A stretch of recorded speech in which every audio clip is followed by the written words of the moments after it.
Welcome to Inflection Point Podcast, where we cultivate change from the inside out as we ponder the Cairo question.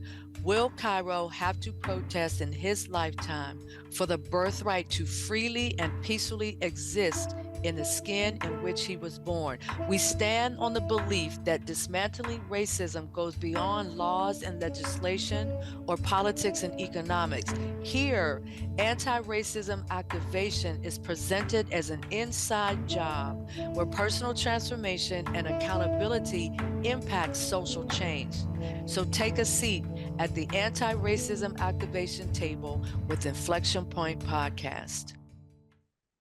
Well, hello, and thank you for tuning in to the latest episode of Inflection Point Podcast, where we are dedicated to anti-racism activation and the art of listening and authentic conversation, engagement, action, and accountability.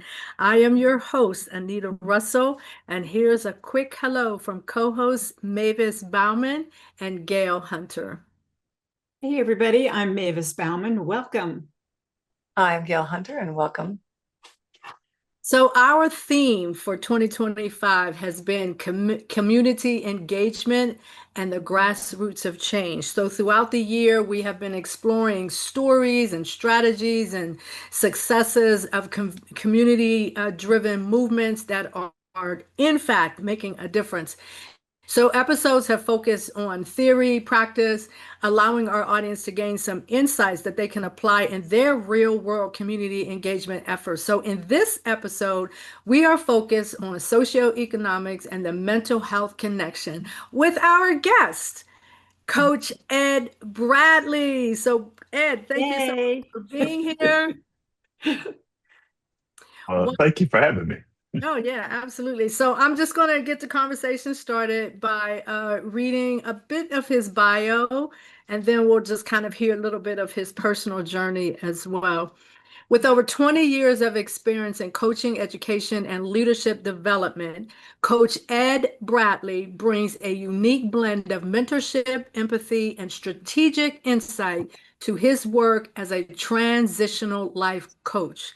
A former high school basketball coach and teacher, Ed has dedicated his career to empowering young people to find purpose, confidence, and direction. He specializes in guiding adolescents through the transition from high school to adulthood, while also supporting adults navigating career changes and life pivots. Ed integrates emotional intelligence, active listening, and values-based goal setting to create that safe, supportive coaching environment. With a master's degree in psychology and decades of experience with diverse learners, he helps clients gain clarity and momentum toward their goals. So whether preparing students for life's next steps or helping adults embrace new opportunities, Ed equips people to create lasting and meaningful change. So welcome again, Ed. Welcome. Again, thank you all for having me.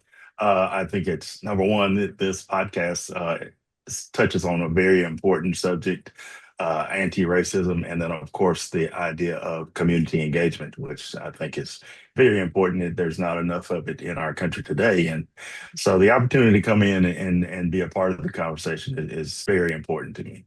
Excellent, excellent. So let's get this conversation started by you sharing a little bit of your personal journey. Like, how did you get from point A to B to Z?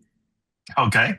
Well, as you mentioned, I started out in education as a classroom teacher, teaching a range of subjects as a history teacher, sociology, psychology. I also was a head basketball coach for 13 of my 20 plus years as a classroom teacher.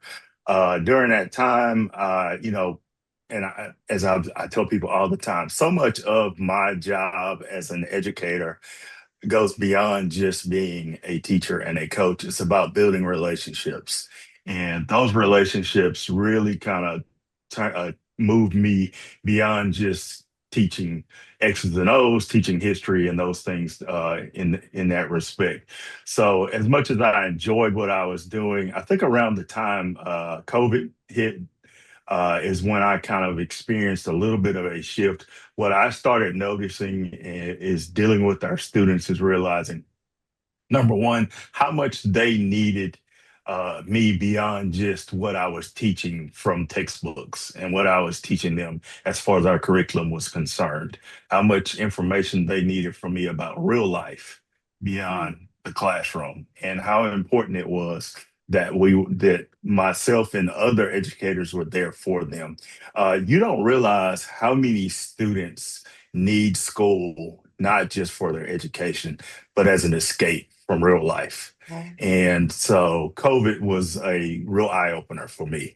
During that time frame, I kind of started experiencing a little bit of burnout, but also understanding that we had a lot of kids at that time that were getting ready to enter the real world that was not really ready for the real world. Education has taken a real turn over the years, as we all know, especially some of us who's gone through our whole educational process and seen the changes in education. But education has taken a big change in recent years. It has gone from preparing our young people for life to being about test scores and fitting them in a particular box. And so what it has done is we no longer teach people, our kids, skills for life. We don't teach them how to reason, how to think and figure problems out for themselves. We basically teach them 2 + 2 is 4 and find the answer on the test and go on with your life. And what has occurred is that they walk across the stage with a piece of paper saying, "Congratulations, you graduated," but they don't have a real plan for life. And through my relationships with these kids, as I was teaching and coaching and having conversations with them, I began to start talking to them about life and started kind of helping them map out those plans. So as I got closer to the back end of my career, I realized that I could continue to do the same thing without actually having to go into the classroom every day. So I was fortunate enough to be able to retire and continue to do the same thing. I continue to work with young people, specializing in taking young people as they transition from being high school students to going into the real world, and focus on helping them as they map out their life.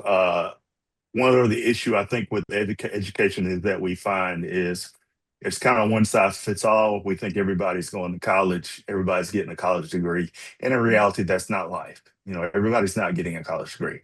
Now, I would suggest everyone try and go off at least for one semester and experience college life and, see what that's like, kind of get the experience of being, out in the real world and seeing what that's like. Yes.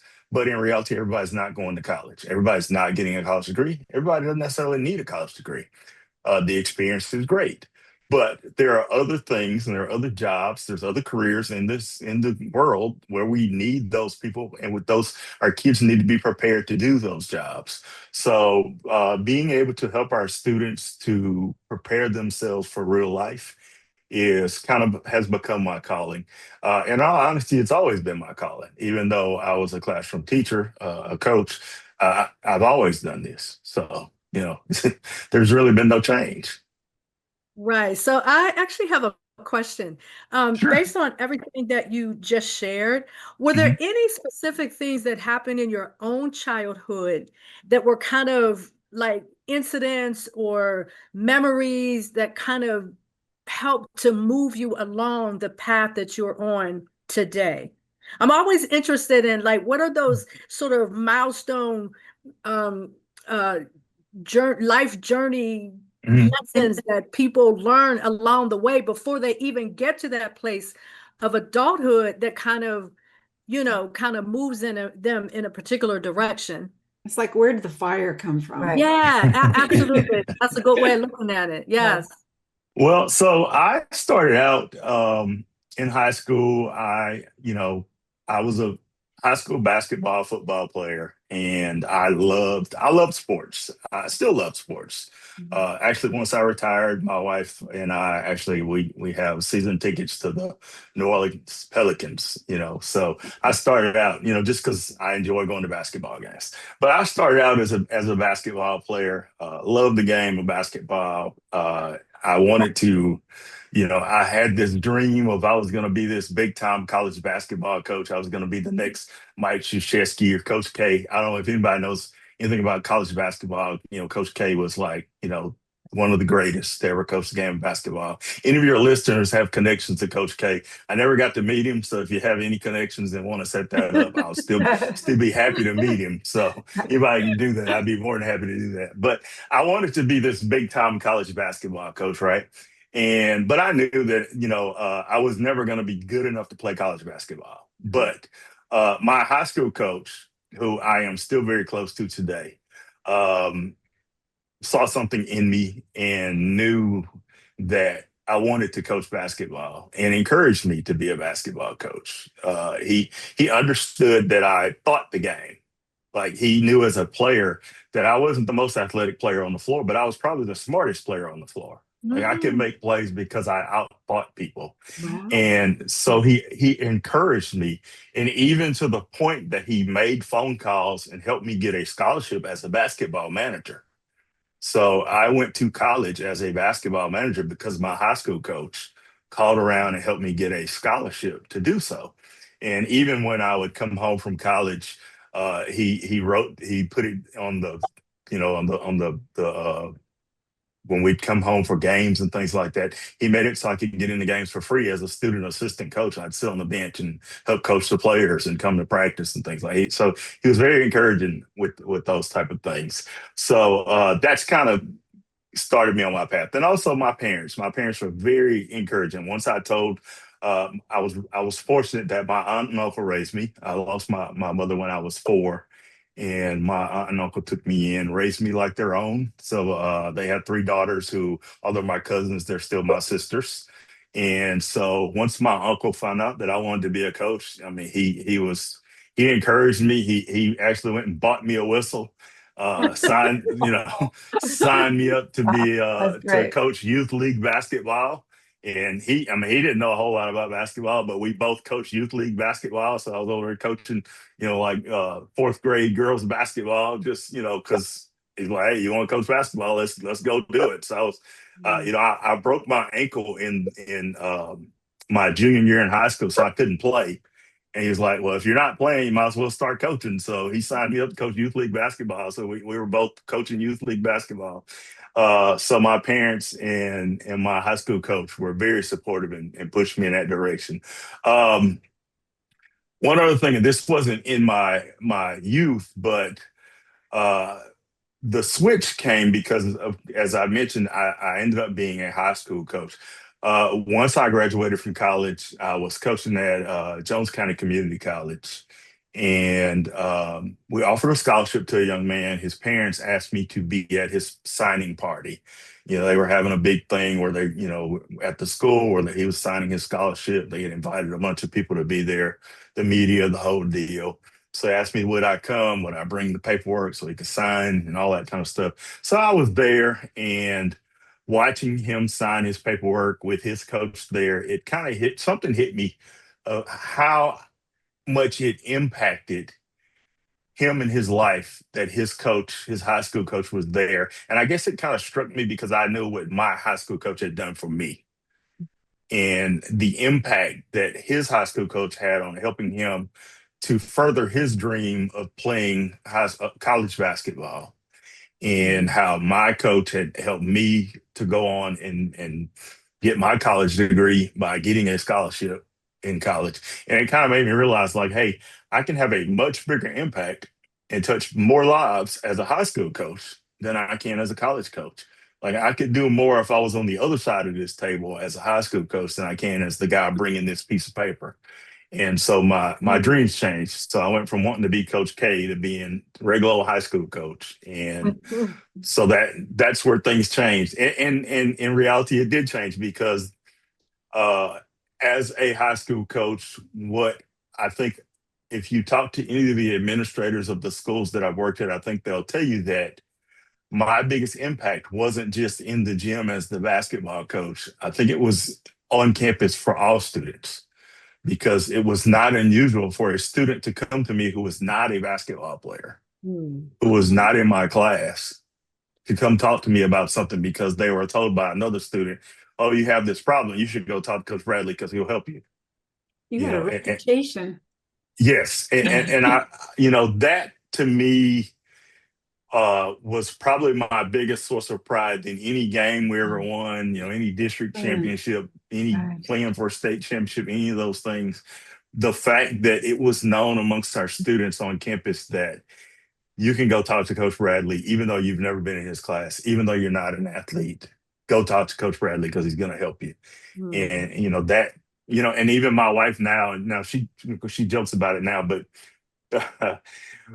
even now, and I've been retired now for 3 years, anytime we go somewhere, she's like, everybody knows you. Well, we went on a cruise. We went to Jamaica, and we were in the airport in Miami, and we happened to bump into somebody who was like, oh, you're Coach Bradley. And she lost it. Like, what do you mean? Somebody in Miami, that was Coach Bradley. So, but that's just... That's a wonderful story. Yeah. And I'm glad you shared multiple elements of that story, because it gives us a really good sort of imagination, if you will, of how you evolved over the course of time.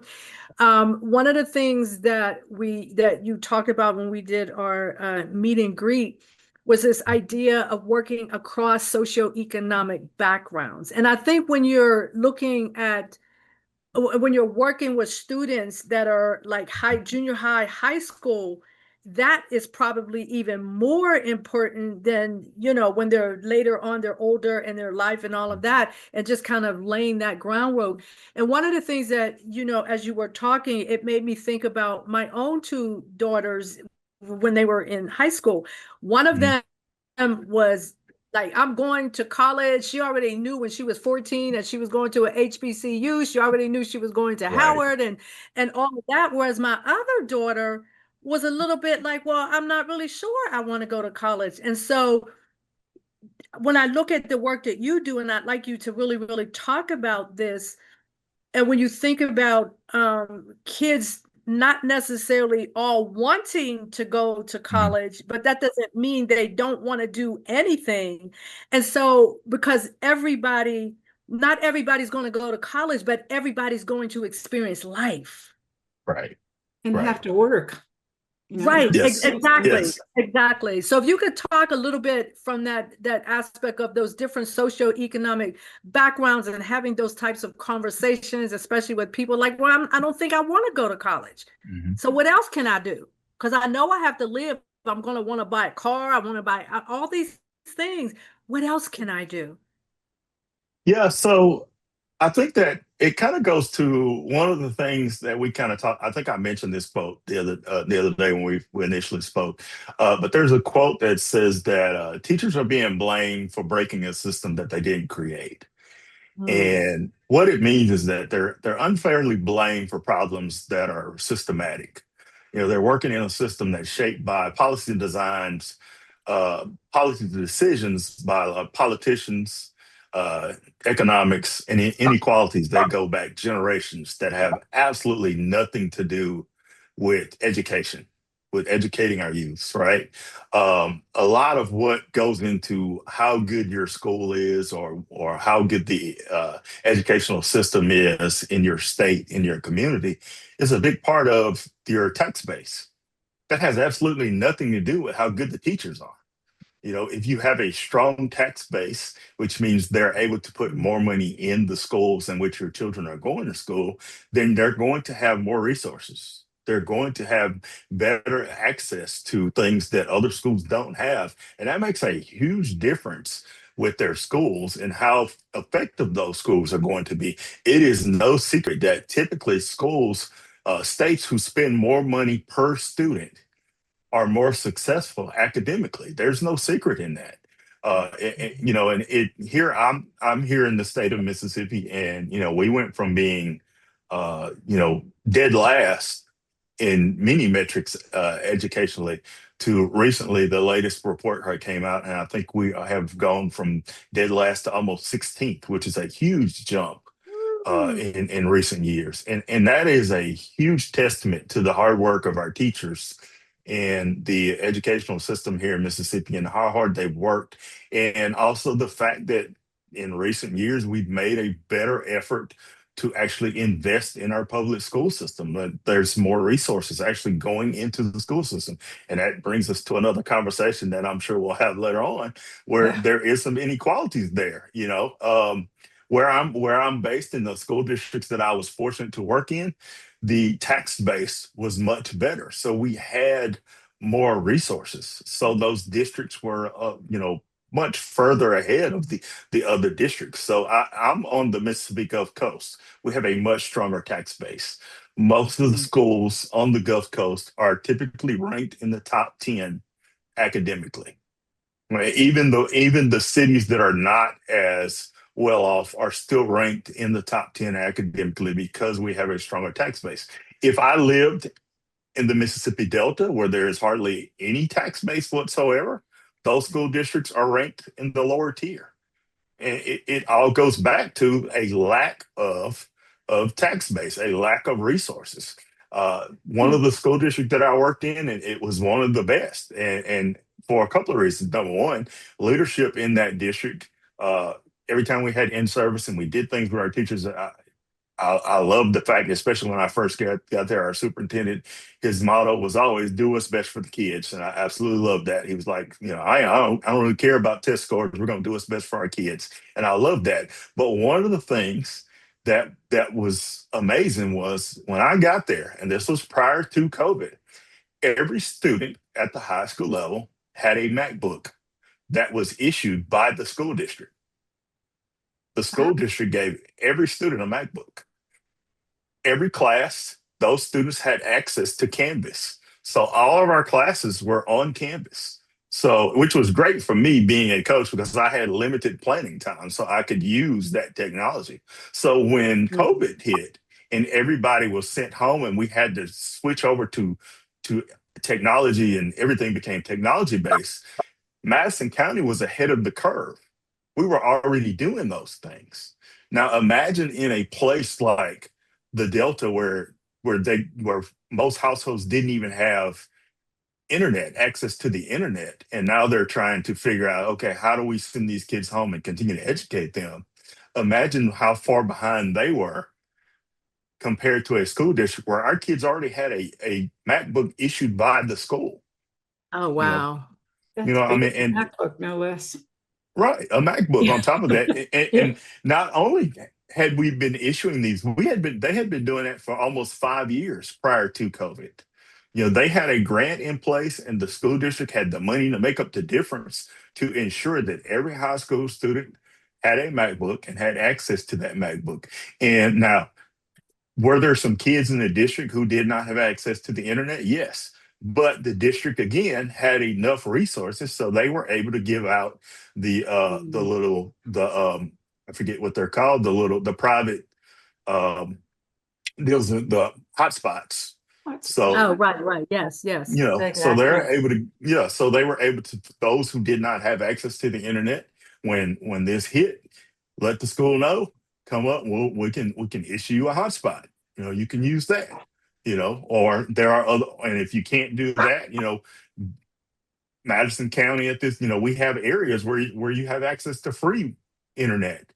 You don't have that in the Delta. There's places in the state where you don't have access to those type of things. So that makes a huge difference. Imagine compared to where you guys live, where you have these type of technologies, and in a state like Mississippi where we don't have the money to do those things. Right. That is a huge difference.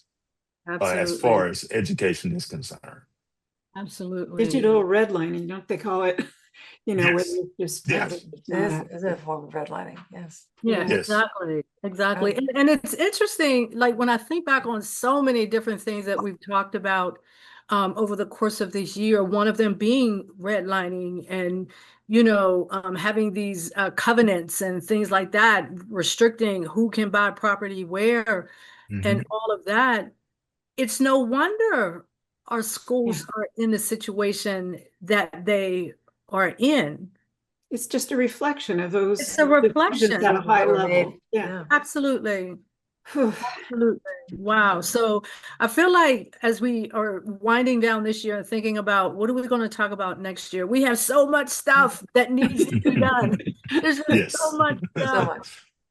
So I'd like to continue kind of in this socioeconomic background. We probably have about 5 more minutes before we go to break. Mhm. One of the things that I had listed here was this idea of helping students overcome some of those negative messages, particularly when it comes to like socialization. And as I was listening to you, it sounds like to me that the school district that you were in that was able to provide Mhm. and meet the needs, those students were getting a very different message than Right. what the students, I think you mentioned Dade County. Was it Dade County? Madison County. Oh, I'm sorry. Madison. Yes. I'm Mhm. sorry. But those are two groups of students in the same state, and their Mhm. experience is so incredibly different, not Yes. because of them, but because of the system that they're Right. operating under. Right. Yes. So when you talk about a negative message, the students in Madison County, there is a huge and when it comes to socioeconomic.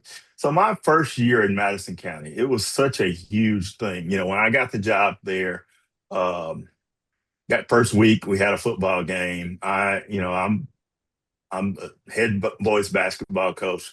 I go to the football game. I like to stand on the sideline because I don't like sitting in the stands with the fans because everybody knows everything, and what I'm saying, and I don't like to hear people tear down the coaches and stuff. So I always stand on the sideline. So I'm standing on the sideline watching the game. Me and one of my assistant coaches, we're standing down there watching the game, and I look up and the lieutenant governor is standing right next to me. The lieutenant governor of the state of Mississippi is standing on the sideline of the football game right next to me.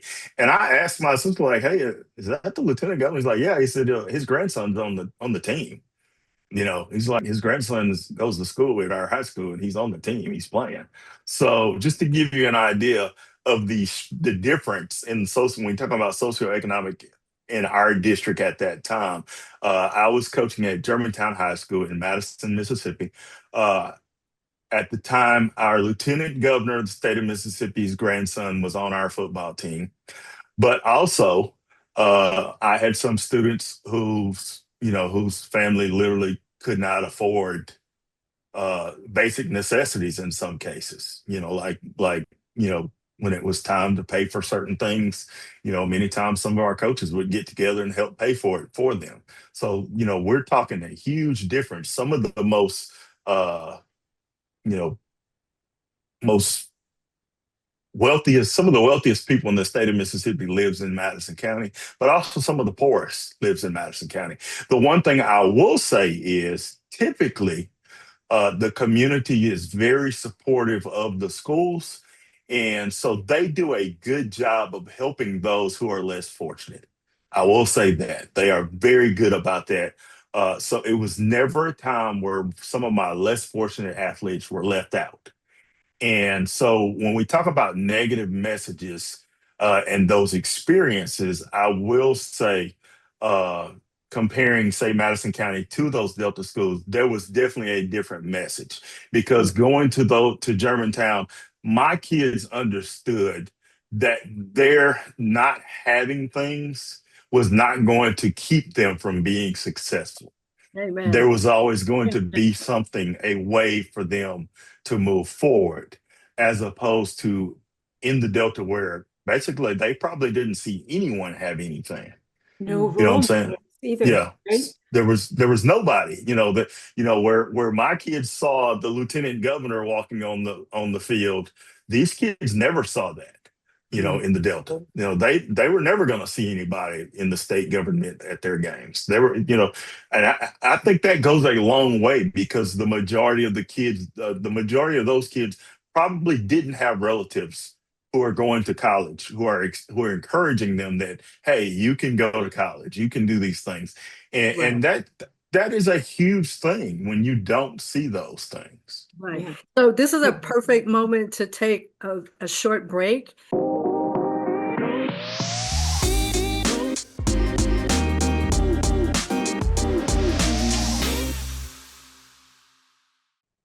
Welcome back to Inflection Point Podcast as we continue our 2025 journey into community engagement and the grassroots of change. And for this episode, we are so fortunate to have I'm sorry, I want to call you Dr. Coach Ed Bradley. And so we're going to kind of flow right in and pick up the conversation from where we left off. Okay. So we were talking about socioeconomics and different ways, different school districts and working to help students in general. So one of the things I've tried to do, because as I've mentioned, how teachers are kind of blamed for breaking a system that they didn't create, and how this system is really not designed to help students beyond the classroom. So what I have tried to do is use my experience to create a program that to kind of help us move beyond just those test grades and test scores. So I've created a program that we call Beyond the Cap and Gown program. And it's designed to take the pressure off our teachers to widen the circle of responsibility and support. So what we're doing is we're trying to bring parents, community partners, peer mentors, local organizers in to help teachers in a critical area to help students prepare for life. So we create a network of accountability and engagement with teachers, mentors, parent supports, and peer encouragement with community providers. So what we're doing is we shift the conversation. So instead of it being just the teacher's responsibility, we recognize that preparing students' lives after high school is a community responsibility. It's not just the teacher's job, it's the whole community. So our teacher's job is to guide, and it's the community's job to sustain. And so when everybody shares that responsibility, the system becomes a lot stronger. Our teachers are supported, and our students are far more likely to succeed. And the reason this is important, I've got some numbers for you, so I'm going to take a second to read this. But so students with mentors, in many cases, these are usually teachers, they are 55% more likely to enroll in college. Now, this program is not just designed for students going to college. This program is designed for people who are not only going to college, but those who want to go to trade schools, those looking to go to military, those who are looking to go straight into a career track. Okay. But 78% are more likely to volunteer in their communities. Positive student-teacher relationships improve academic performance by 15%, and it reduces behavioral problems by 20%. These are a study done by the Harvard Graduate School of Education in 2023. Excellent. So, That is excellent. That's impressive. Yeah. yeah. So again, this program, basically what we're doing is we bring in people from the workforce. We bring in college recruiters. We bring in military recruiters. We bring in business owners, local members of the government to sit down with people who are with our seniors and juniors as they are preparing for those last steps to go on into the real world. And we have moments where we have discussions about real life. If you are preparing to go to college, we're going to actually bring your parents in. We're going to sit you down with college recruiters, and we're going to actually fill out those FAFSA forms that most people don't know about. Like when I was getting ready to go to college, I didn't know about FAFSA. I mean, it was one of those things I found out about the last minute. Like, oh, dang, I need to fill this out. I could possibly get a grant. If I want a scholarship, I need to fill these things out. So we'll have a whole night dedicated to those kids that want to go to college, filling out FAFSA form. We'll make a whole big deal out of it with your parents and yourself. Have a big celebration filling out these FAFSA forms, filling out scholarship opportunities, things of that nature. If you are interested in going into the workforce and trade schools, we're going to bring in local businesses to come in and basically have a job and career fest where we match you with people with jobs and careers that you're interested in. try to set you up with a mentor within the community so that you can start figuring out what it would take to go into these particular careers. So that now, once you get the training that you need to go in that career, you already have somebody in the real world who can line you up with a job, who can point you in the right direction. So you're already ahead of the curve for success long term. We want to create support systems and relationships that are tied with real world experiences to help you survive and thrive in the real world. So again, I think we have this system of accountability and education that is tied to state testing, right? And that state testing has completely left out the whole aspect of, what is best for our students. And that's the excuse me, that's our current no, system, right? yes, that's You're our current commenting on the system. current system. Okay. Yes, that's our current system. And so Okay. by creating this program, it gets away from worrying about test scores and it puts the focus back on doing what's best for our students by allowing the students to kind of map their own future.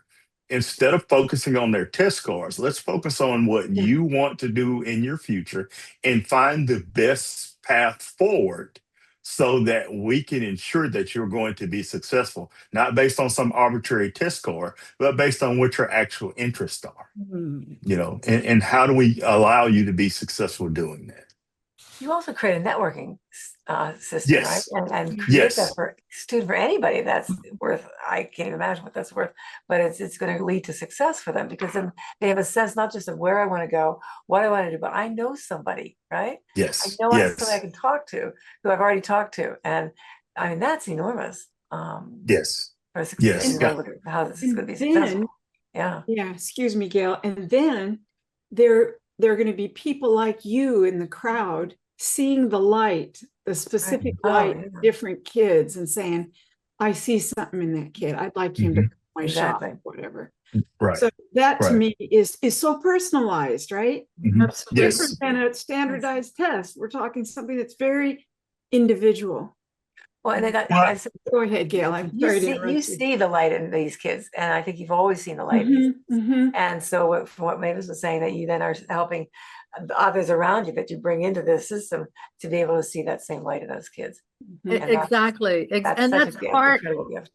That's part of our role as parents working with schools and all of that. So when I think about the raising up, particularly of my younger daughter, Olivia, who to this day is a stage performer and an actor. She's been in film and television and things like that. But I saw her gift when she was 3 years old. Yeah. Wow. And I could see it. And part of the reason why I could see it is because I have a brother, her uncle, who was an actor. He started acting when he was about 14. And I attended the University of Pittsburgh. He attended the University of Pittsburgh. So there was a time in there when I'm watching him as he's growing into his role as an actor. And so when I saw my daughter, I was like, she has the same thing that Monte has. I don't know exactly what it is, but she's got the same thing. And so I think it's part of it's so much to recognize the gifts that kids already come into the world with. Right. When you're a mentor or, a coach or a teacher or a parent or a Sunday school teacher, all of those things, that community that's surrounding that kid has the opportunity to help them to kind of discover who they are. Right. Right.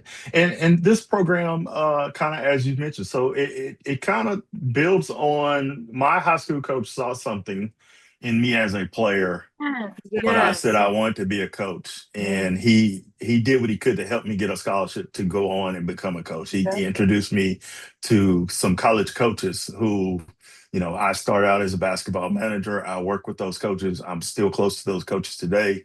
Those connections led me to get other jobs and other opportunities. And so it's essentially the same idea by connecting you with people who can see something in you, who understands what it takes to be successful in that particular field. and can point you in the right direction. Because I mean, we know in the real world, it's not always what you know, it's who you know. And Exactly. It's this that is going to networking. put you in Yeah. that situation. Well, Um, there's the element too of just knowing how to work, how yes. to show up, even if it's not your thing. Right. Mhm. Just playing with a particular industry and knowing that you got to show up to be, Yeah. But a mentor can teach kids, can teach students that and help them Yes. right. realize that. Right. Absolutely. Absolutely. So I want to make sure that we have enough time to shift and talk about the mental health Yeah. Mhm. connection as well, because you also have a counseling service and all of that. So I want to make sure that we have some time to really focus on that mental health connection, particularly as it relates to this triad, the students, the mentors, and the educators. Yes. So part of what we're going to incorporate within this program is mental health first aid. Myself and my wife, who is actually a therapist, a mental health therapist herself, and we have here in Mississippi. She is a mental health therapist. She also sits on the board the licensure board for the state of Mississippi for mental health therapists. But one of the key elements is mental health first aid, where we kind of help to teach people to recognize possible issues that young people may have as they transition into going into the real world, because this is a huge step, right? So you start seeing we want to empower educators and coaches and peers to identify signs of possible crisis before we hit the crisis, right? We want to be able to identify withdrawal, mood shifts, possible talks of self-harm, be able to identify these things and know who to contact, where to make the right contacts, who to see, who to talk to. We're not asking them to provide therapy. Obviously, that's not their job. But we want to be able to identify subtle changes in these students before it becomes an issue. So mental health first aid is one of the things. So in the United States, more than 5 million people have been trained in mental health first aid. Myself and my wife are actually mental health first aid certified, and we are also trained to be able to train others to become mental health first aid certified. Once you get the training and the certification lasts 2 years. It's just like getting the CPR training. Actually, it's a whole system. You go through a whole training, and it's just like getting CPR training, but it teaches you to recognize signs for possible mental health issues and recognize them early. There is a training for young adults and for actual adults.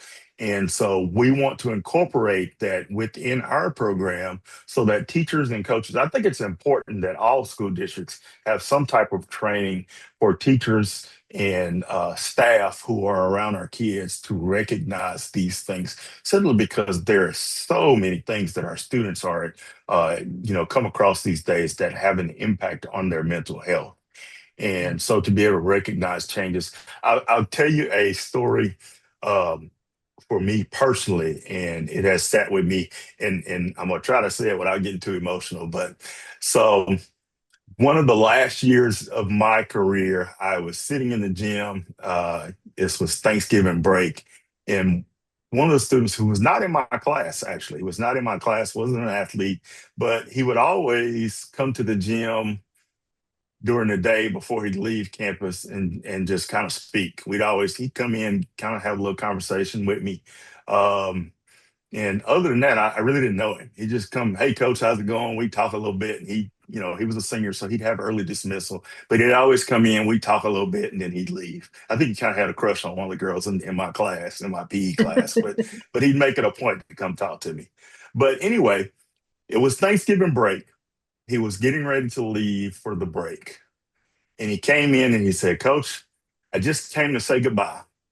I said, okay, well, good, man. Just we'll see you when we get back. This is the Friday. We're out for the whole week, the following week for Thanksgiving. He said, well, I just wanted to say goodbye. I said, okay, well, enjoy the break, man. We'll see you when you get back. He said, no, I'm saying goodbye. And I didn't think anything of it for a second. And he turned to walk off. I said, wait, what do you mean goodbye? Well, you won't see me when we get back. I said, well, what are you transferring? No, I'm just saying goodbye. I said, whoa, come back here. You can't leave like that. Come back here. So we sat there and we talked, and he was having some issues at home, and he was contemplating suicide. And I was the only adult he felt comfortable saying goodbye to. And fortunately, I caught the fact that he was saying goodbye and not, see you for the break. And before he left campus, I was able to connect with our school counselor, who was able to get him connected with get us connected with his parents and get him some help. And fortunately, I did see him after the break. But had I not caught it, absolutely, we could have had a different story coming back from the break. And, I think that's why it's important that all teachers have this type of training, because you just, there's so many times you have interactions with our students and you don't realize, how quickly those interactions could mean something else. Absolutely. Absolutely. I actually have taken mental health first aid training, and also had gotten a certification, and actually had the opportunity, and I use that word opportunity, to really talk to a family member that was going through some stuff and kind of pull him in a different direction altogether. And so, but it was just because I knew how to approach it. I knew how to have the conversation. And even though I don't necessarily do the training anymore, I don't train people, but that training that I received and just delivering it multiple times, it's in me. So my ear is like in tune, like your ear. When you hear certain things, you just know we need to have a conversation. Yes. I think I need to be trained. You run into people who just seem hopeless on some level, and you don't know what to say. Not you, not Gail, but me. And I get frustrated. I think the most important piece of that is you had the training and he came to you, right? Yes. He came to you because of who you are, because of how you saw him, and what you laid out prior to that moment in time. Yes. And I'm glad that he did. One of the things that was really important to me, and myself and one of my former assistant coaches, who's now an administrator, he and I worked together on a male teacher of color support group. So we actually talked to male teachers of color about things like this. But one of the things that I've tried to share with them is I reached a point in my career when, during class change, I could stand in the hallway outside of my classroom door and I could see kids without them saying a word. And I reached a point with our relationship where I can tell if they had something going on without them saying a word. And I think it's important that you establish relationships with kids where you can recognize those issues head on, immediately. And I think that, again, with a lot of, if you talk to some of the administrators that I've worked with over the years, I think they would tell you that what I provided for our schools beyond wins and losses in the, in the gym, or what I taught in the classroom, was that I probably helped prevent more issues on campus than anything by just establishing those relationships. Wow. I mean, there was plenty of times I'd go to one of our administrators, like, hey, you might want to have a word with so-and-so, because, I just saw him walking down the hallway and there's about to be a fight, or, there's getting ready to be an issue. And I've tried to talk to him, but you might want to call him in and talk to him, but it's really important, and a lot of young teachers and some teachers who, let's be honest, there's a lot of people getting this business for the wrong reasons. But if you're in this for the right reasons, you establish strong relationships with our kids, and there's a lot of good that can be done. Yes. Excellent. So we're coming on like the last leg of our conversation. So in terms of a call to action, now this whole entire thing is about, our whole entire theme is about community engagement. Community engagement implies action. And Mhm. so what would be your final call to action for this particular conversation as it relates to people out there who have teenage kids? I mean, I have a grandson that's, we're starting to look at college tours for him, and he's an athlete and Mhm. all that sort of thing. So what are those kind of words of wisdom, or that call to action that you would like to leave with our audience? So I think the most important thing we can do, let's start with number one. There's this big misconception simply because of what we're hearing from our current leadership, so to speak, and I'm going to leave it at that. But understand the difference between the federal Department of Education and the state Department of Education. Let's start there. So the federal government sets broad guidelines. They handle funding and they enforce civil rights protections. Your state Department of Education is the one who actually decides what is taught in the classroom. They're the ones who decides who the teachers are, what's being taught, how it's going to be taught, how the accountability is going to be handled in the classroom day to day. State Department of Education is the one who determines how the education is taught in your state. The Mississippi Department of Education determines what's taught here in the state of Mississippi, and so on in every other state. It is not the federal Department of Education. So let's start there. I think it's important that people understand that. I think it's also important that we as parents and taxpayers and well-meaning individuals get involved with the local school boards, go to those school boards meetings, because realize it or not, they have a lot of power. They set the precedent and have a lot of control over what your local schools are doing.